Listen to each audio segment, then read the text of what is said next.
తరబడి ఎన్ని మందులు వాడినా మీ మోకాల నొప్పులు తగ్గట్లేదా? ప్రాణ పెయిన్ క్లినిక్ లో అత్యాధునిక చికిత్స. గుడ్లవల్లేరు ఇంజనీరింగ్ కాలేజ్ బాలికల హాస్టల్ వాష్రూమ్ లో హిడెన్ కెమెరాల వ్యవహారంలో సంచలన విషయాలు బయటకొస్తున్నాయి. బాత్రూమ్ లో విద్యార్థినుల సీక్రెట్ కెమెరా ద్వారా తీసిన వీడియోలను బయటకు విక్రయించినట్టుగా వార్తలు రావడం ఆందోళన కలిగిస్తోంది. డబ్బుల కోసమే వీడియోలు చిత్రీకరించినట్టుగా సమాచారం. 2 ఏళ్ల నుంచి జరుగుతున్న సుమారు 350 నుంచి 360 వీడియోలు తీసినట్టుగా ప్రచారం జరుగుతోంది. అలా తీసిన ఒక్కో వీడియోను 100 రూపాయలకు విక్రయించినట్టుగా ఆరోపణలు రావడం సంచలనంగా మారింది. అయితే కేసు నమోదు చేసి దర్యాప్తు చేపట్టిన పోలీసులు బాలికల హాస్టల్లో ఎలాంటి రహస్య కెమెరాలను గుర్తించలేదని పోలీసులు చెప్తున్నారు.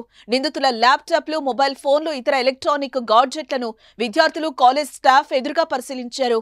అమ్మాయిలు ఈ సమస్య గురించి ఆందోళన చెందాల్సిన అవసరం లేదని, తప్పు చేసిన వారిని గుర్తించి వారిపైన కఠిన చర్యలు తీసుకుంటామని కృష్ణా జిల్లా ఎస్పీ అంటున్నారు.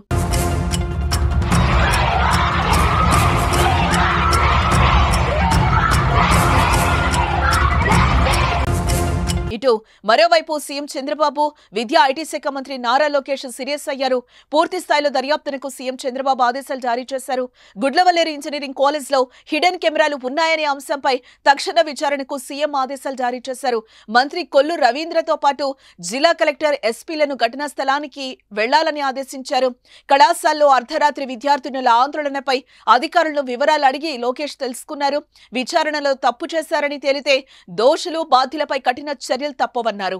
ఇటువంటి ఘటనలు కాలేజీల్లో పునరావృతం కాకుండా చర్యలు తీసుకోవాలని ఉన్నతాధికారులకు ఆదేశించారు. కళాశాలల్లో ర్యాగింగ్, వేధింపులు లేకుండా యాజమాన్యాలు ముందస్తు చర్యలు తీసుకోవాలన్నారు.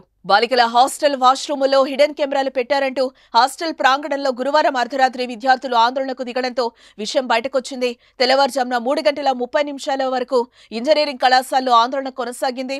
ఫైనల్ ఇయర్ విద్యార్థికి మరో విద్యార్థిని సహకరిస్తూ కెమెరాలు ఏర్పాటు చేసినట్టు విద్యార్థులంతా ఆరోపిస్తున్నారు.